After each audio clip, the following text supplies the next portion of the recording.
고린도 후서를 바울이 시작하며 여느 편지와 같이 인사로 시작하지요. 그리고 자신의 사역과 그 고난의 길을 그는 1장에 소개하고 있습니다.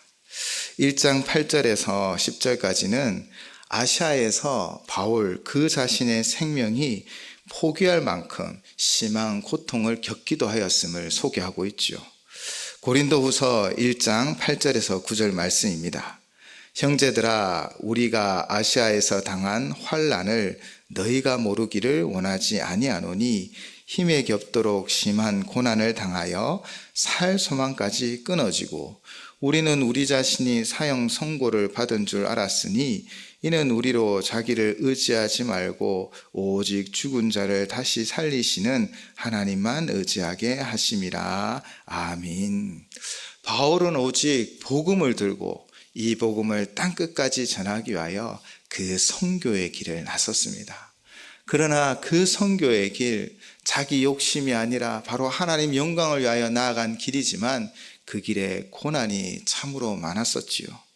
오늘 8절에 보면 살 소망까지 끊어질 정도로 그런 위급한 순간, 긴급한 순간들이 있었다라는 것입니다. 당시에는 이 고난의 순간이 너무나 무거워 이제는 죽었구나라는 생각까지 들 정도였다라는 것입니다. 그러나 지금 고린도 후서를 적어 보내며 이 고린도 성도들에게 자신이 이런 고난을 당하였지만 뒤돌아보니 이런 의미가 있었구나라고 말하고 있습니다. 무엇입니까? 그때를 회상하고 19절로 이렇게 말하지요. 이는 우리로 자기를 의지하지 말고 오직 죽은 자를 다시 살리시는 하나님만 의지하게 하심이라. 아멘. 그때 당시에는 그냥 힘들고 어려웠지만 그런데 뒤돌아보니 이것이 다 하나님의 섭리였고 하나님의 뜻이 있었다라는 것입니다. 결국 바울의 그 고난의 길은 결코 헛된 길이 아니었다라는 것입니다. 더욱 하나님만을 의지하게 하는 이 연단의 통로 그리고 훈련의 통로였다라는 것이지요. 이를 통해 하나님은 더욱 바울을 연단하여 순금처럼 사용하여 이 복음이 땅끝까지 전해지는 역사를 이루어 가셨습니다. 고난은 우리를 단련합니다. 더욱 하나님만을 의지하게 합니다.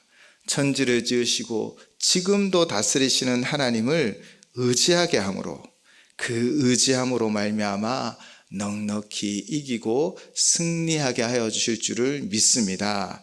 그러므로 여호와 하나님을 의지하는 자가 세상에서 가장 복된 자임을 이 구절을 통하여 우리는 알 수 있지요. 이처럼 바울은 아시아에서 자기가 어떻게 사역했는지를 고린도 성도들에게 이 후서 편지를 통하여 말하고 있는 것입니다. 나는 하나님 영광을 위하여 고난을 받으며 거룩하고 진실함으로 사역하였다. 그런데 우리가 조금 알고 있듯 고린도 교회 안에서는요, 이 바울에 대한 사도권에 대한 도전, 그리고 바울이 신실하지 못하다는 거짓말들로 이 바울의 그 사도권을 도전하는 자들이 있었다라는 것이죠. 결국 바울 사도는 이 1절 전반부에 자신의 수고와 또 고난을 고백한 뒤에 고린도후서 1장 12절로 이렇게 자신을 변호하고 있습니다. 우리가 세상에서 특별히 너희에 대하여 하나님의 거룩함과 진실함으로 행하되 육체의 지혜로 하지 아니하고 하나님의 은혜로 행함은 우리 양심이 증언하는 바니 이것이 우리의 자랑이라. 아멘. 바울은 자신의 명예 또 자신의 인기를 위하여 행하지 않았습니다. 오직 증인의 삶을 살았죠. 그 증인의 삶이란 무엇입니까? 다메섹에서 만난 부활하신 주님, 그리고 지금도 역사하시는 살아계신 주님, 그를 바울은 보았기에 그 일평생 그 증인으로 살아갔다는 것입니다. 그는 자신이 스스로 만든 학문으로 사람들을 유혹하지 않았습니다. 또 바울 사도는 자신의 팬들을 만들려고 하지 않았습니다. 그는 오직 교회를 바로 세우고 하나님의 나라를 확장하셨던 것이지요. 그러나 지금도 많은 교회의 문제가 무엇입니까? 팬클럽을 만들고 내 편, 네 편을 만들어 나누는 것입니다. 바울 사도는 늘 겸손히 자기의 사명을 감당하며 고린도 교회에 보낸 첫 번째 편지에서 이렇게 설명하였지요. 고린도전서 3장 6절에서 9절 말씀입니다. 나는 심었고 아볼로는 물을 주었으되 오직 하나님께서 자라나게 하셨나니 그런즉 심는 이나 물 주는 이는 아무것도 아니로되 오직 자라게 하시는 이는 하나님뿐이니라. 심는 이와 물 주는 이는 한 가지이나 각각 자기가 일한 대로 자기의 상을 받으리라.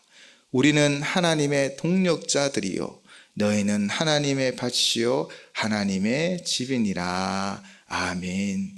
항상 겸손했던 바울 사도는 자신은 심는 일을 감당했을 뿐이요 또 아볼로는 하나님 주신 그 능력으로 물을 주었을 뿐이다 라고 겸손히 고백합니다. 오직 자라게 하신 분이 누구이시라고요? 하나님, 그분이 자라게 하셨다라는 것입니다. 그렇게 모든 영광을 하나님께 올려드리고 있죠. 우리 모두는 오직 하나님 한 분을 아버지로 모시고 십자가의 수직적 화목을 이루어야 합니다. 그리고 하나님 아버지를 한 분으로 모셔 형제 자매가 서로 하나 되어 십자가의 수평적 화목을 이루어야 한다는 것이지요. 이것이 바로 우리의 사명입니다. 이 일을 위하여 우리는 바울 사도를 배워야 합니다. 오직 겸손히 나에게 주신 일을 감당하였을 뿐입니다 라고 고백할 수 있는 그 겸손을 우리가 배운다면 우리도 우리 교회를 더 든든하고 아름답게 만들어갈 줄을 믿습니다. 바울 사도는 이렇게 그의 사역을 어떻게 감당했다고요? 거룩함과 신실함으로 그의 사명을 감당했다라고 고린도 성도들에게 말하고 있습니다. 왜냐하면 고린도 안에서는 거짓 선생들이 편을 나누어 다투는 일들이 있었고 거짓을 만들어 지금 바울을 공격하기도 했기 때문입니다. 그러나 지금 바울은 자신의 양심적으로도 부끄러움 없이 사역하였노라라고 고백하고 있습니다. 그리고 그는 다시 고린도 교회를 방문하여 이 모든 것을 바로 잡고자 하였지만 1장 23절에서 방문을 취소하였음을 말하고 있습니다. 고린도후서 1장 23절입니다. 내가 내 목숨을 걸고 하나님을 불러 증언하시게 하노니 내가 다시 고린도에 가지 아니하는 것은 너희를 아끼려 함이라. 아멘. 그가 다시 고린도 교회를 방문하려는 것을 취소한 것은 바로 너희를 아끼기 때문이다 라고 고백하고 있습니다. 고린도 교회를 재방문하지 않는 이유는 성도들을 아끼기 때문이지요. 바울은 하나님께서 이 아끼려고 하는 이 마음의 증인이 되어 주실 것이라고 강조합니다. 바울 사도가 고린도 교회를 다시 방문하지 않는 이유는 자신의 이익을 위해서가 아닙니다. 만약 고린도 교인들을 아끼는 마음이 없이 본래 계획대로 다시 고린도를 찾아갔다면 바울은 결코 거짓에 휩쓸려 자신의 사도권을 공격하는 이들에 향하여 그들을 용서하지 않고 징계하였을 것입니다. 왜냐하면 바울은 고린도 교회를 세웠었고 또 그가 지금 그들 앞에 없었기 때문에 거짓으로 그들 음해하고 있는 것입니다. 그래서 바울은 징계할 수 있고 그런 능력도 있는 것이지요. 어쩌면 자격이 있다 말할 수도 있을 것입니다. 그러나 그는 스스로 회개할 기회를 주고자 했습니다. 그래서 그는 눈물로 편지를 써서 고린도 교회 성도들이 그 잘못된 길이 아니라 바른 길을 가기를 원했던 것이지요. 스스로 회개할 수 있도록 기회를 주고자 그는 다시 돌아가기를 멈췄습니다. 이를 주석가들은 목회자로서의 바울이 매우 지혜로운 인내심을 가지고 있다라고 설명하고 있습니다. 바울은 그렇게 한 사람이라도 그 죄를 깨닫고 회개하기를 바랬던 것이지요. 그렇게 바울은 교회 재방문을 취소하였습니다. 그러나 여전히 약한 자들은요, 도리어 바울이 다시 오지 않겠다라는 그것을 핑계 삼아 바울은 자신이 없고 그 사도권이 약하기 때문에 다시 오지 않는 거다라고 거짓을 퍼뜨리며 바울을 비난하고 있었던 것이지요.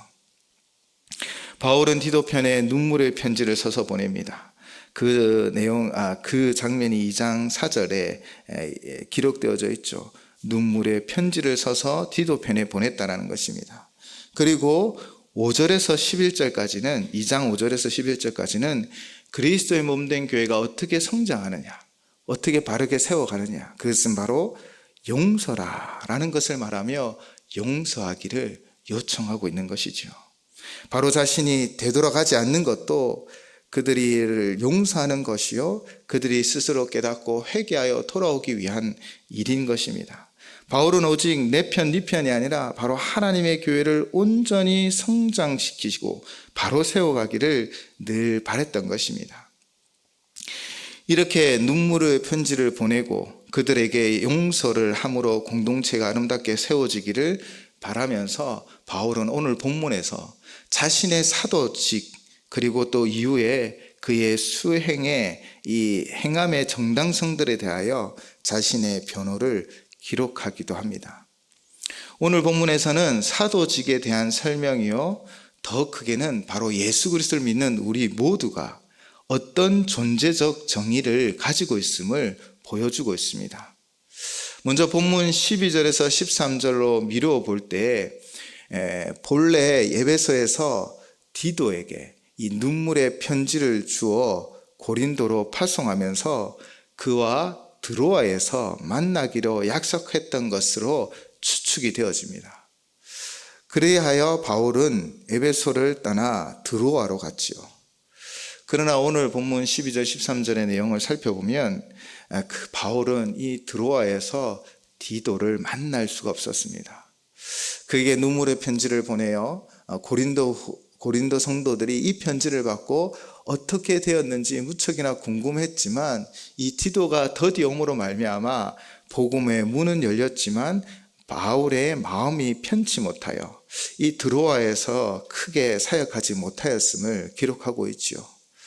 그리고 바울 사도는 이 디도가 드로아로 오기 전에 반드시 거쳐가야 할 지역 마게도냐로 건너가 디도를 기다리게 됩니다. 오늘 본문에 정확하게 기록되어 있지 않지만 결국 마게도냐에서 바울은 디도를 만나게 되어지죠. 그리고 디도는요, 고린도 교회가 자신의 간곡한 호소가 담긴 이 눈물의 편지를 받고 새롭게 변화되어져 간다라는 소식을 듣고 위로를 받기도 합니다. 그러나 디도의 이 기쁜 소식과 함께 안타깝게도 아직까지도 고린도 교회 성도들 중에서는 이 바울의 사도권과 그게 행하는 일들에 대하여 거부하는 이들도 있다라는 내용이 있었던 것이지요. 그래서 바울 사도는 회개한 성도들을 격려함과 아울러 아직까지 남아있는 오해를 확실히 불식시키기 위하여 자신의 사도직의 정당성과 성실한 사역 자세에 대하여 이제 이후에 계속해서 언급하고 있습니다. 특별히 오늘 본문은 사도직에 대한 설명이지요. 오늘 본문을 설명하며 그는 향기에 대하여 이야기하고 있습니다. 이는 아마도 자신이 경험한 로마의 개선 행진과 비유하여 설명되어진 것입니다. 로마에서는요, 전쟁에서 승리하여 돌아온 장군들이 개선 행진을 했습니다. 그들은 카피톨리스 산에 있는 주피터 신전까지 행진을 합니다. 자신들의 승리를 축하하며 많은 군사를 이끌고 시가 행진을 하죠.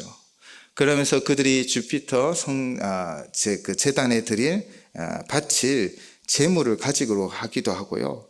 또 특별히 향을 피웠다고 합니다.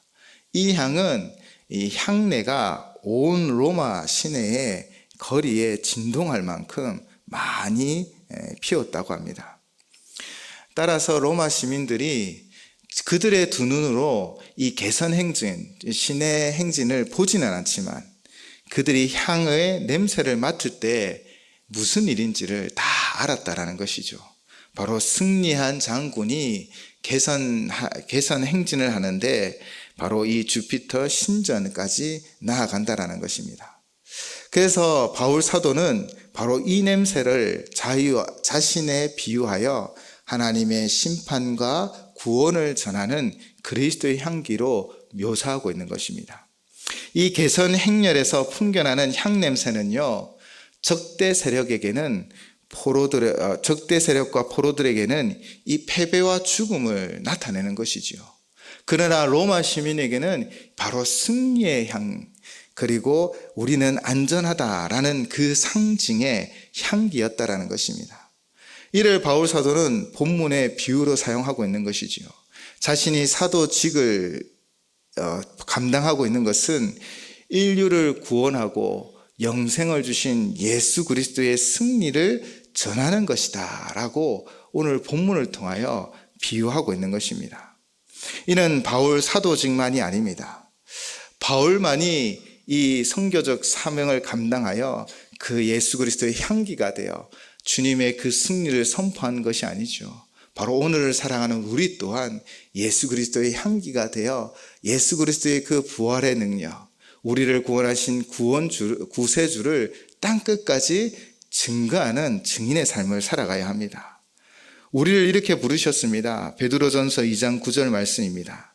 그러나 너희는 택하신 족속이요 왕 같은 제사장들이요 거룩한 나라요 그의 소유가 된 백성이니 이는 너희를 어두운 데서 불러내어 그의 기이한 빛에 들어가게 하시니 아름다운 덕을 선포하게 하려 하심이라. 아멘.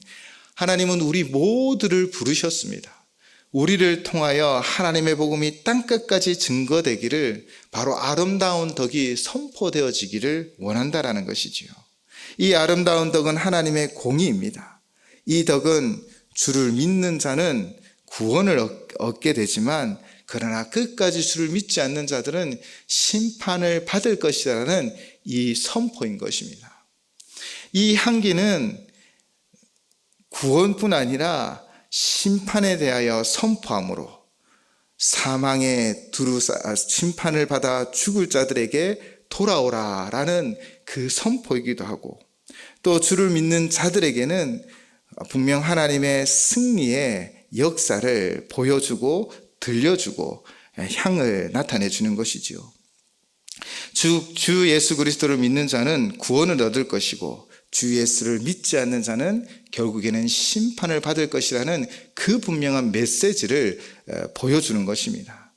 우리는 그리스도 아는 냄새를 풍겨서 믿는 자들은 더욱 그 믿음에 굳건하게 서게 해야 하고, 또 심판받을 자들은 돌이켜 하나님 앞에 나오게 예수 그리스도를 믿게 해야 하는 그 사명이 우리에게 있습니다. 그러므로 우리 모두 다 그리스도의 향기로서의 사명을 감당하시기를 주님의 이름으로 부탁을 드립니다. 본문 14절 말씀입니다. 항상 우리를 그리스도 안에서 이기게 하시고 우리로 말미암아 각처에서 그리스도를 아는 냄새를 나타내시는 하나님께 감사하노라. 아멘. 이 한 구절에서 바울 사도는 우리에게 귀한 진리를 전파하고 있습니다. 14절의 첫 단어가 무엇입니까? 항상. 헬라어로는 판토테이고요, 영어로는 always 또는 at all time 이라고 한답니다. 언제나, 항상, 끊임없이 하나님은 우리와 함께 하시며 동일하게 역사하고 있음을 이 바울 사도는 항상이라는 단어로 선포하고 있는 것입니다. 그렇다면 이 항상의 조건이 무엇일까요? 무엇 때문에 항상 하나님은 바울 사도와 함께하고 또 오늘을 살아가는 우리와 함께 하실까요? 그 이유는 하나님의 사랑입니다. 하나님의 사랑, 그분의 사랑이 변하지 않고 변치 않지요. 바울 사도는 우리에게 하나님의 사랑이 무엇인지를 로마서를 통하여 분명하게 말씀하여 주었습니다. 로마서 8장 35절에서 39절 말씀입니다. 누가 우리를 그리스도의 사랑에서 끊으리요? 환난이나 공고나 박해나 기근이나 적신이나 위협이나 칼이랴. 기록된 바 우리가 종일 주를 위하여 죽임을 당하게 되며 도살당할 양같이 여김을 받았나이다 함과 같으니라.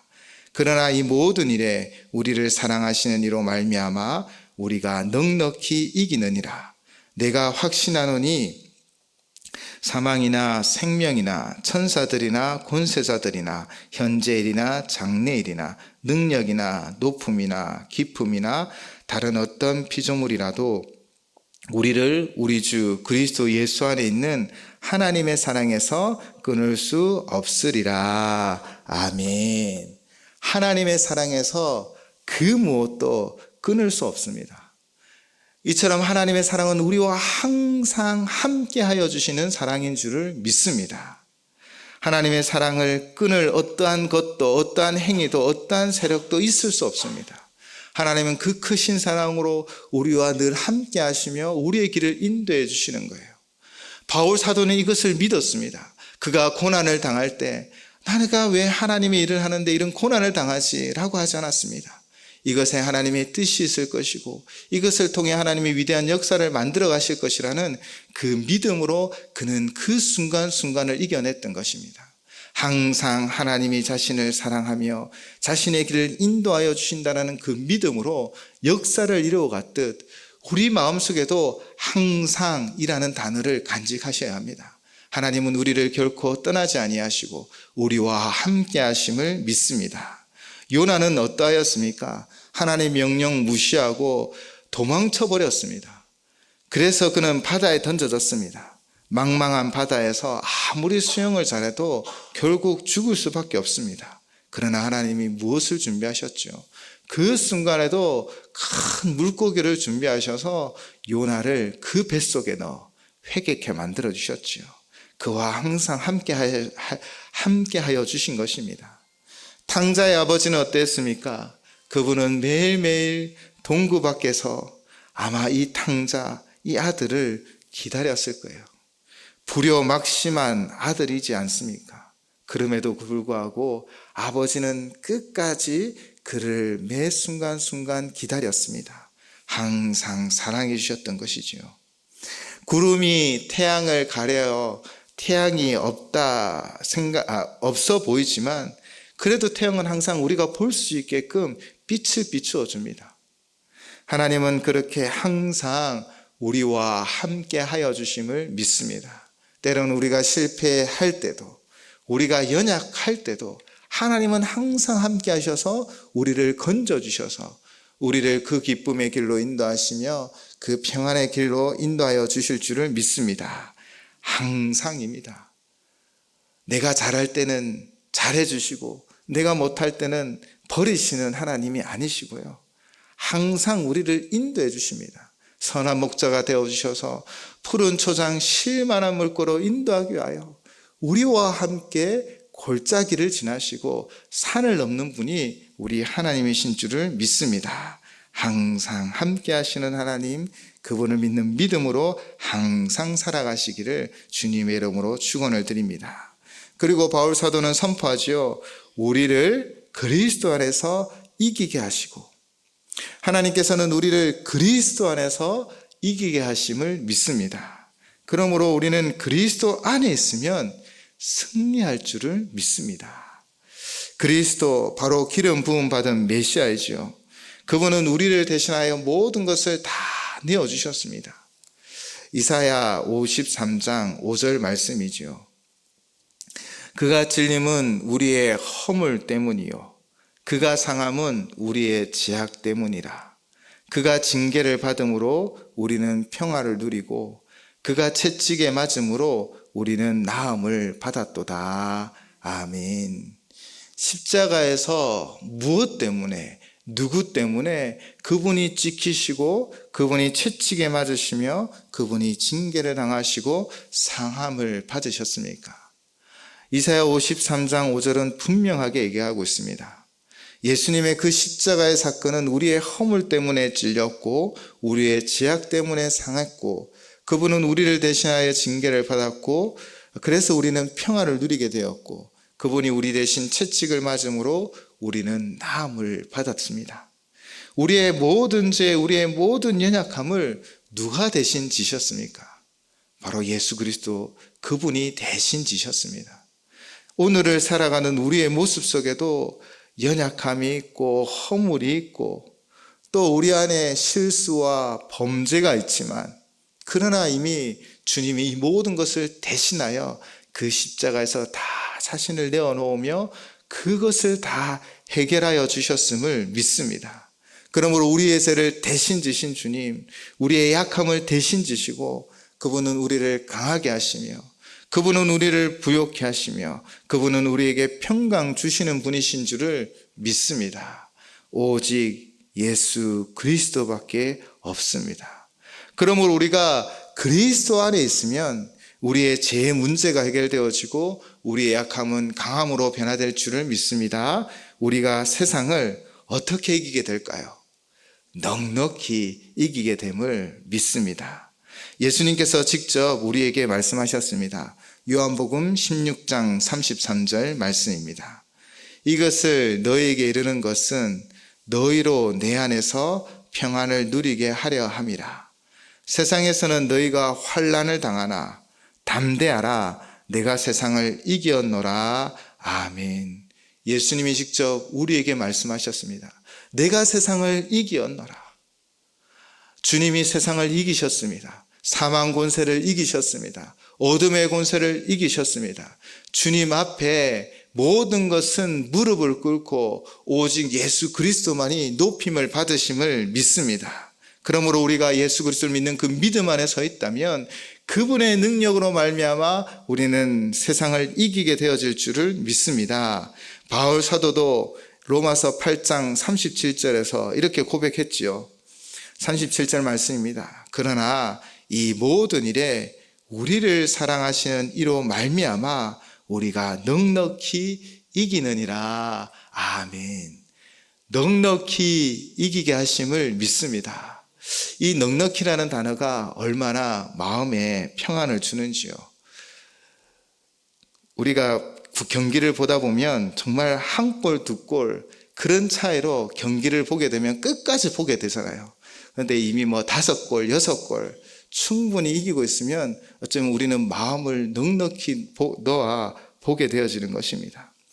이미 우리는 승리하신 그 승리를 믿고 바라보고 있습니다.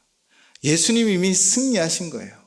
우리는 사실 어째 보면 지나간 경기를 보는 거예요. 이미 승리한 경기, 그 경기를 볼 때 우리는 마음을 두렵게 하거나 걱정하거나 근심하지 않으시지요. 바로 이 세상을 이기신 주님, 부활하고 승리하신 주님의 그 승리를 우리가 믿고 의지할 때 우리 마음속에도 넉넉함이 생길 줄을 믿습니다. 주님은 이미 넉넉히 승리하셨고 그 넉넉히 승리한 것을 우리에게 주고 있습니다.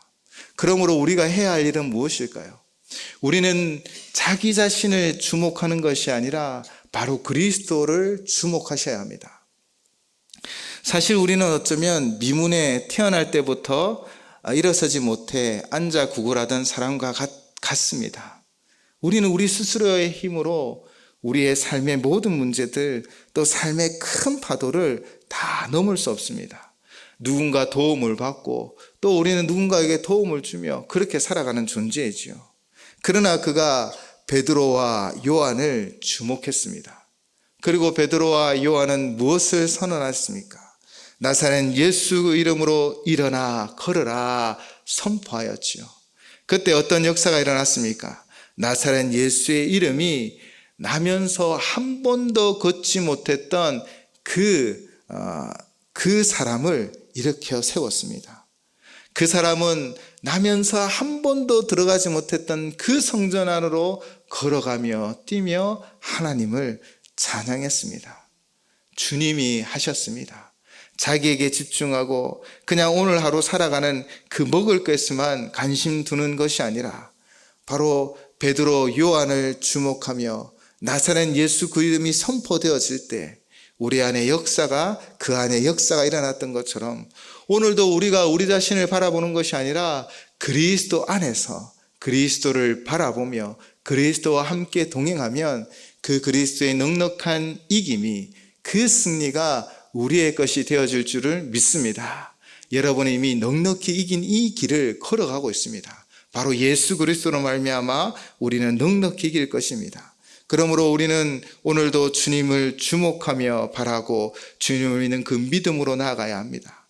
우리가 그렇게 나아가면 항상 우리를 그리스도 안에서 이기게 하여 주시는 그 역사를 맛보아 알게 되어질 줄을 믿습니다. 문제는 사실 우리에게 있었습니다. 매 순간 항상 우리는 우리의 믿음으로 나아가지 못할 때가 많았습니다. 주님 안에 있지 못한 채 세상의 것을 바라볼 때도 있었고, 나의 능력, 지혜, 경험, 내 재물을 의지할 때도 있었고, 사람을 의지할 수도 있었다는 것이죠. 그러나 오늘 믿음을 회복하고 그리스도만을 의지하는 우리에게 주님은 주님의 살아계심을 드러내시며 승리케 하여 주실 줄을 믿습니다. 우리는 이 믿음을 가지고 있으면 됩니다. 그러면 16절에서 저 사람에게는 생명으로부터 생명에 이르는 냄새가, 바로 그 그리스도의 향기가 흘러나오게 되어질 줄을 믿습니다. 바로 생명으로부터 생명에 이르는 냄새가 나는 것입니다. 예수 그리스도로부터 예수 그리스도의 향기가 우리의 삶을 통하여 드러날 줄을 믿습니다. 본문 15절 말씀입니다. 우리는 구원받은 자들에게나 망하는 자들에게나 하나님 앞에서 그리스도의 향기니. 아멘. 모든 자들 앞에서 우리는 그리스도의 향기를 품어내게 되어질 것입니다. 교회 안뿐 아니라 우리가 살아가는 저 세상 속에서도 우리가 항상 우리와 함께 하시는 하나님, 또 예수 그리스도 안에서 주님을 바라보며 나아갈 때, 주를 의지하고 신뢰하며 나아갈 때 우리를 통하여 향기가 드러나게 하여 주실 줄을 믿습니다. 항상 우리와 함께 하시고 우리의 능력이 아니라 그리스도 안에서 넉넉히 이기게 하시며 이 생명의 향기가 흘러나가게 하시는 하나님 앞에 우리는 무엇을 하며 나아가야 할까요? 바로 하나님 앞에 감사와 존귀와 찬양과 영광을 돌려드리는 성도들이 되시기를 주님의 이름으로 축원을 드립니다. 그래서 바울은 14절로 이렇게 말씀하시지요. 항상 우리를 그리스도 안에서 이기게 하시고 우리로 말미암아 각처에서 그리스도를 아는 냄새를 나타내시는 하나님께 감사하노라. 아멘. 하나님이 다 하셨습니다. 우리는 감사하며 나아가야 합니다. 우리 안에 분명한 믿음을 부여잡고 나를 통해 위대한 역사를 만들어 가실 것이라는 믿음으로 나아가시기 바랍니다. 우리 교회를 통하여 정말 위대한 역사를 만들어가고 그리스도의 향기가 드러나며 온 세상에 퍼져나갈 것을 믿으시고 먼저 하나님 앞에 늘 감사함으로 나아가는 우리의 삶이 되시기를 주님의 이름으로 축원을 드립니다. 17절 말씀을 새 번역으로 한번 제가 봉독하겠습니다. 17절 말씀입니다. 우리는 저 많은 사람들처럼 하나님의 말씀을 팔아서 먹고 살아가는 장사꾼이 아닙니다. 우리는 하나님께서 보내신 일꾼답게 진실한 마음으로 일하는 사람들입니다. 우리는 하나님이 보시는 앞에서 그리스도 안에서 말하는 것입니다. 아멘. 이 고백이 바울 사도의 고백만이 아니라 바로 오늘을 살아가는 우리의 고백 되시길 바랍니다. 하나님께서 보내신 일꾼답게 진실한 마음으로 일하는 사람들, 바로 우리 모두가 되시기를 주님의 이름으로 축원을 드립니다. 기도하겠습니다.